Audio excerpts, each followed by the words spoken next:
کوئی شوگر کی پٹی بھی باندھنی چاہیے. حضرت ایوب 18 سال بیمار رہے. زوجہ کہنے لگی دعا کر لو تو آپ فرمانے لگے بی بی سے کہ صحت کتنی دیر رہی؟ اس نے کہا 60 سال. تو آپ فرمانے لگے ذرا بیماری کو بھی 60 سال گزر لینے دو پھر دعا بھی کر لیں. یہ دعا کی اللہ، یہ لفظ کہے اللہ نے صحت دے دی، تندرستی آ گئی. ایک دن گھر میں بیٹھے بیٹھے زوجہ کہنے لگی کہ ایوب یہ بتاؤ دکھ اچھے کہ سکھ؟ آپ فرمانے لگے سارے دن ہی اللہ کے ہیں پر دکھ بڑے اچھے تھے. مجھ سے پوچھو تو دکھ بڑے اچھے تھے. کہا کس طرح؟ تو حضرت ایوب فرمانے لگے جب میں بیمار تھا تو 24 گھنٹے میں ایک دفعہ میرا رب میرا حال پوچھا کرتا تھا. ایک دفعہ میرا اللہ پوچھتا تھا ایوب تیرا حال کیا ہے؟ فرماتے ہیں 12 گھنٹے تو لذت ہی رہتی تھی کہ میرے رب نے میرا حال پوچھ لیا ہے، اور اگلے 12 گھنٹے میں انتظار کرتا تھا مالک حال دوبارہ کب پوچھے گا. فرمانے لگے اب صحت تو ہو گئی ہے پر اب میرا رب میرا حال تو نہیں نہ پوچھتا. بھائی مشکلات جو ہوتی ہیں وہ تو تجھے سجا دیتی ہیں، سوار دیتی ہیں. تجھے یاد آتا ہے کوئی اپنا، جب تجھے درد ہوتی ہے نا، تکلیف ہوتی ہے، پھر تیرا دل کرتا ہے کوئی کندھا ملے جہاں میں سر رکھ کے رہوں. پھر اسی لیے تو کسی درویش سے کسی نے پوچھا تھا اپنا کون ہوتا ہے؟ تو کہا جو تجھے دکھ کے وقت یاد آئے وہ تیرا اپنا ہے. جو تجھے عین آزمائش کے وقت یاد آئے اور تجھے اس کا نمبر فوراً تیرے موبائل پہ چلنے لگے وہ تیرا اپنا سجن ہے جس کو تو دکھ کے وقت یاد کرے. تو بھائی مشکلات کے بعد جو اللہ آسانی دیتا ہے. حضرت ابراہیم کو آگ میں بھی پھینکا گیا، حضرت ابراہیم علیہ السلام کو ستایا بھی گیا، نکالا بھی گیا، لیکن جب ان مشکلات سے گزرے تو میرا رب فرماتا ہے وَإِذِ ابْتَلَىٰ إِبْرَاهِيمَ رَبُّهُ بِكَلِمَاتٍ فَأَتَمَّهُنَّ قَالَ إِنِّي جَاعِلُكَ لِلنَّاسِ إِمَامًا. کہا جب ابراہیم پورے اترے تو پھر ہم نے انہیں امام بنا دیا. یا اللہ کس طرح کی امامت دی؟ فرمایا میں نے اتنی اعلیٰ شان عطا کی ہے کہ اپنے لاڈلے رسول کو جناب ابراہیم کی نسل میں پیدا فرما دیا ہے.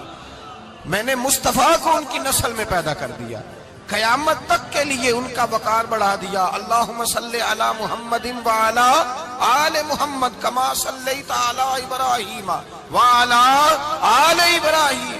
ان کی عظمت بڑھا دی اس لیے کہ جب وہ آزمائش سے گزر کر کے آئے پھر جو آسانی دی.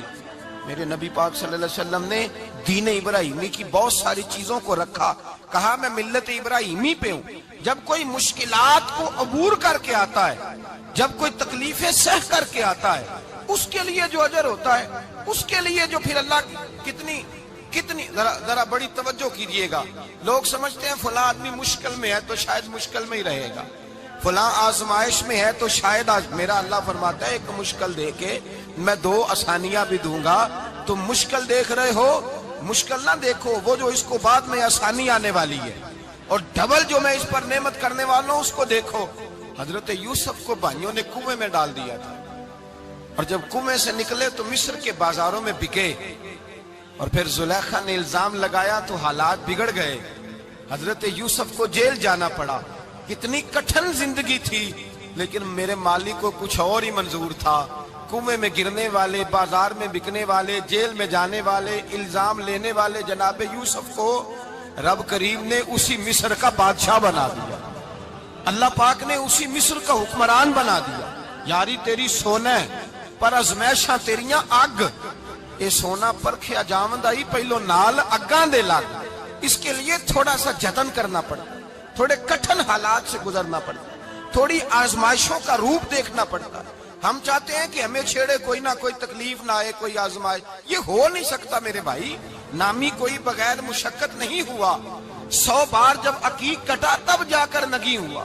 ہم چاہتے ہیں کہ ہمیں کچھ بھی دقت نہ آئے، مشکلات نہ آئے. اور مشکلات تو انسان کو سنوارتی ہیں بھائی، وہ تو نکھارتی ہیں. کبھی پوچھا کرو جا کر کے کسی گندم کے دانے سے کہ تو کہاں سے ہو کے آیا ہے، کہاں سے نکل کے آیا ہے، تو وہ بتلائے گا کہ بڑے مشکل مراحل سے گزرا ہوں اور پھر اللہ نے مجھے طاقت دی ہے کہ میں انسان کے وجود کا حصہ بناؤں. تو بھائی کٹھن مراحل، آزمائشیں، تکلیفیں یہ انسان کو بڑا انسان بنا دیتی، یہ اس کے لیے ترقیوں کا پیش خیمہ ہوتی. ہمارے جوان پریشان ہو جاتے ہیں.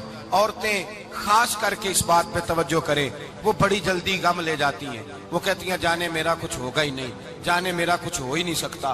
میرے بھائی درجنوں اور بیسیوں لوگ ایسے ہیں جن کی اولادیں نہیں تھی لیکن نام ان کا ان سے بھی زیادہ ہے جو بڑے بڑے صاحب اولاد. حضرت خواجہ معین الدین اجمیری کو جانتے ہیں آپ لوگ؟ نہیں، جو جانتے ہیں وہ بولے جانتے ہیں جی؟ لو جی، کافی سارے جانتے ہیں، تھوڑے جی رہ گئے نا۔ جانتے ہیں نا خواجہ صاحب کو؟ ان کے کسی بیٹے کو جانتے ہوں؟ نہیں جانتے، نہیں جانتے، نہیں جانتے آپ ان کے بیٹے کو۔ حضرت خواجہ معین الدین اجمیری رحمت اللہ تعالیٰ علیہ کے بیٹے کو نہیں جانتے، لیکن ویسے آپ ہندوستان میں کسی آدمی کو چھیڑ کے دیکھیں، وہ کہے گا میں خواجہ صاحب کا روحانی بیٹا ہوں، میں اولاد۔ حضرت غوث اعظم رضی اللہ تعالیٰ عنہ کی اولاد کو کم لوگ جانتے ہیں، لیکن آپ ویسے کسی کو پوچھ کے دیکھیں 11ویں والا پیر کون ہوتا ہے، ہر آدمی ہاتھ اٹھا کے بتائے گا خدا کے فضل سے ہم پر ہے سایہ غوث اعظم کا، ہمیں دونوں جہاں میں ہے سہارا غوث اعظم۔ لوگ جھوم کے بتلائیں۔ میرے بھائی، یہاں لوگ پریشان ہو جاتے ہیں کہ اولاد ہوگی تو یہ ہوگا، فلاں ہوگا تو یہ ہوگا۔ بھائی ایسی کوئی بات نہیں۔ میرے پاس پیسے ہوتے تو میرا ابا بیماری سے فوت نہ ہوتا۔ جو مالدار ہوتے ہیں تو کیا وہ بچ جاتے ہیں؟ حضرت اسرائیل انہیں چھوڑ جاتے ہیں؟ او خدا کے بندے، تو کیسی بات کر رہا ہے؟ یاد رکھ، یہ جو آزمائشیں ہوتی ہیں، یہ جو تکلیفیں ہوتی ہیں، یہ جو تھوڑے سے مشکل حالات ہوتے ہیں۔ حضرت یونس علیہ السلام کی دوستی ہوگی حضرت جبریل امین سے، جناب جبریل ملنے آئے۔ حضرت یونس علیہ السلام فرمانے لگے جبریل میرا دل کرتا ہے مجھے اس بندے کی ملاقات کرا جو اللہ کا سب سے زیادہ عبادت گزار بندہ ہے۔ حضرت جبریل امین لے گئے دور دور فلسطین کے علاقے میں، اور لے جا کر ایک بندے سے ملاقات کرائی جس کی دونوں آنکھیں بھی کوئی نہیں تھی، دونوں بازو بھی کوئی نہیں تھی، دونوں پیر بھی کوئی نہیں تھی، اور اس بندے کی زبان پر لفظ بڑا کیا جاری تھے، یا اللہ تیرا شکر ہے، یا اللہ تیرا، بول کے کہیے، یا اللہ تیرا، اے اللہ تیرا شکر ہے۔ شکر شکر کر رہا تھا۔ حضرت جناب سیدنا یونس علیہ السلام کہنے لگے میں نے تجھے عبادت گزار کو ملانے کو کہا تھا، تو کہاں لے آیا؟ حضرت جبریل کہنے لگے یا یونس، یہ ہر چیز جانے کے باوجود اپنے رب کی رضا پہ راضی ہے۔ اس وقت دنیا میں نبیوں کے بعد جس سے اللہ سب سے زیادہ پیار کر رہا ہے وہ یہی بندہ ہے، یہ اپنے رب کی رضا پہ راضی ہے۔ اے تن میرا کنگی ہووے تے میں زلف سجن دی واواں، تے پوش میرے دی جتی بن جائے تے میں یار دی قدمی آواں، مارو مارو مینوں مار مکاؤ کوئی عذر نہ پیش لے آواں، تے جے سونا ہی میرے دکھ وچ راضی، جے سونا ہی میرے دکھ وچ راضی، جے سونا ہی میرے دکھ وچ راضی تے میں سکھ نو چلے ڈاواں۔ مانا کہ جب اس حال میں راضی ہے تو بس ٹھیک ہو گیا، ٹھیک ہو گیا۔ وصل اچھا ہے نہ فراق اچھا ہے، بس جس حال میں محبوب رکھے وہی حال اچھا ہے۔ بس جس حال میں انہوں نے رکھا بات ٹھیک ہو گئی۔ اس میں اب انسان شکوا کرتے پھرے کہ یہ کس طرح ہے، وہ کس طرح، اپنے آپ کو مطمئن رکھا ہے۔ مشکل کے بعد جو آسانی آئی، حضرت لقمان حکیم، ان کے نام پر قرآن مجید کی پوری سورت ہے۔ حضرت لقمان حکیم علیہ رحمہ آپ اپنے بیٹے کو نصیحت کر رہے تھے، کہنے لگے بیٹا کو مشکل آئے تو گھبرانا نہیں، کوئی مشکل آئے تو کرے، بیٹوں کو سمجھ آ جائے کہ مشکل آئے تو، سمجھ آ رہی ہے بات کی، مشکل آئے تو۔ اور کیا خوبصورت جملے، بیٹے کو بٹھا کے کہتے ہیں بیٹا چھوٹی مشکل آئے گی تو اللہ بڑی مشکلات آسان کر دے گا، سمجھو چھوٹی مشکلات آئیں تو اللہ نے بڑی مشکلیں اس نے آسان کر دی۔ اور آپ کو بتاؤں اصل انسان ہوتا ہی وہ ہے جو مشکلوں میں جینے کا ڈھب سیکھ جاتا ہے، وہ بن جاتا ہے جو کرب کے حالات میں جینے کا سلیقہ سیکھ جائے۔ اپنے بچوں کو یہ سمجھانا، حضرت لقمان بیٹے مشکل آئے تو گھبرانا نہیں، بڑی کو ٹال دیتی ہے، وہ نیکی کا اور آسانی کا پیش خیمہ ہوتی ہے۔ اللہ اس کے بعد آسانی سمجھا رہے ہیں۔ کچھ دنوں کے بعد کہنے لگے آؤ فلاں اللہ کے نبی کی ملاقات کو چلیں، فلاں نبی علیہ السلام سے ملنے چلتے ہیں۔ اس زمانے میں جو نبی تھے ان سے ملنے چلے گئے۔ بیٹے کو بات یاد تھی، گھوڑے پہ بیٹھے، امام ابن جوزی نے اس کو لکھا ہے، گھوڑے پہ بیٹھے تھے دونوں کے پاس گھوڑے تھے۔ اب رستہ بہت زیادہ تھا، کھانا ساتھ لے لیا، پانی ساتھ لے لیا، رستہ لمبا تھا، صحرا کا علاقہ تھا۔ جب جانے لگے تو اتنی سخت گرمی ہوئی کہ گھوڑے بھی بے ہوش ہونے لگے۔ اچانک ایسی گرم لو چلی کہ گھوڑے بھی۔ اب دونوں باپ بیٹا جو تھے وہ بڑی جوش میں تھے کہ جانا ہی جانا ہے، گھوڑے سے اتر کر کے پیدل چلنے لگے۔ اب پیدل چلتے چلتے ذرا آگے گئے تو گرمی میں جتنا بندہ پیدل چلتا ہے اتنا پیاس بھی زیادہ لگتی ہے، تو پانی پیتے رہے، کھانا کھاتے رہے، کھانا پانی بھی ختم ہو گیا۔ تھوڑا آگے چلے نا، اس قدر تکلیف بڑی کہ حضرت جناب لقمان کے بیٹے کے پیر کے اندر ایک ہڈی پیوست ہو گئی۔ اتنی بڑی ہڈی تھی وہ اندر ہی چلی گئی پیر، خون کے فوارے گرنے لگے، بیٹا بے ہوش ہو گیا۔ حضرت لقمان اس کے سرانے بیٹھے تو بیٹا تھا نا، آنکھوں میں آنسو آ گئے۔ بیٹے نے آنکھ کھولی تو کہنے لگا ابا جی آپ تو صبر کرنے والے ہیں، آپ رو رہے ہیں؟ فرمایا بیٹے میں کیا کروں، میرے سینے میں جو دل ہے وہ ایک باپ کا دل ہے، تو باپ جو ہوا تیرا، تیری دکھ پر رونا آیا۔ بڑی مشکل سے دانت کے ساتھ ہڈی نکالی، ہڈی نکلی تو خون بھی چلا۔ صاحب زیادہ کہنے لگا حضور آپ نے تو کہا تھا ہر مشکل کے بعد آسانی ہوتی ہے، اور چھوٹی مشکل دیکھ کے اللہ بڑی سے بچا لیتا ہے، تو ہم تو اچھے کام چلے تھے، مشکل پہ مشکل، مشکل پہ مشکل، یہ کیا ہے؟ حضرت لقمان کہنے لگے بیٹا نہ تو رب کی حکمتوں کو جانتا ہے نہ پوری طرح میں جانتا ہوں، لیکن جو میں نے کہا تھا وہ بات سچی ہے۔ فَإِنَّ مَعَ الْعُسْرِ يُسْرًا إِنَّ مَعَ الْعُسْرِ يُسْرًا، اللہ ہر مشکل کے بعد آسانی عطا فرمائے گا، اور فرمایا میرا ایمان ہے کہ ضرور ضرور عطا فرمائے گا۔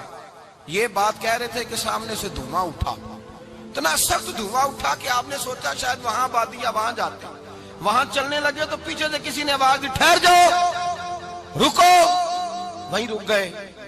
تھوڑی دیر گزری تو کہا رک جاؤ، جب رکے تو ایک بولنے والا بولا، کہنے لگا تمہارے لیے تھوڑی دیر کے بعد جانوروں کا بندوبست کر دیا جائے گا، کھانے کا بھی بندوبست ہو جائے گا، بچے کا پیر بھی صحیح ہو جائے گا، چلے جانا لیکن ذرا ٹھہرو۔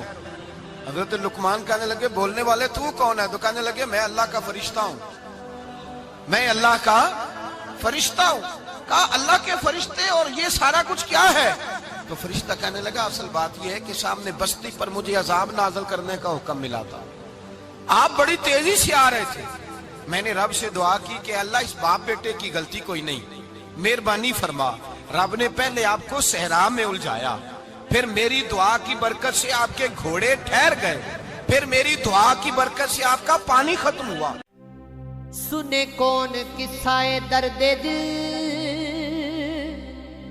میرا غم گسار چلا گیا، جسے آشناؤں کا پاس تھا وہ وفا شعار چلا گیا، وہی بزم گئے، وہی دھوم گئے، وہی عاشقوں کا ہجوم ہے کمی تو بس میرے چاند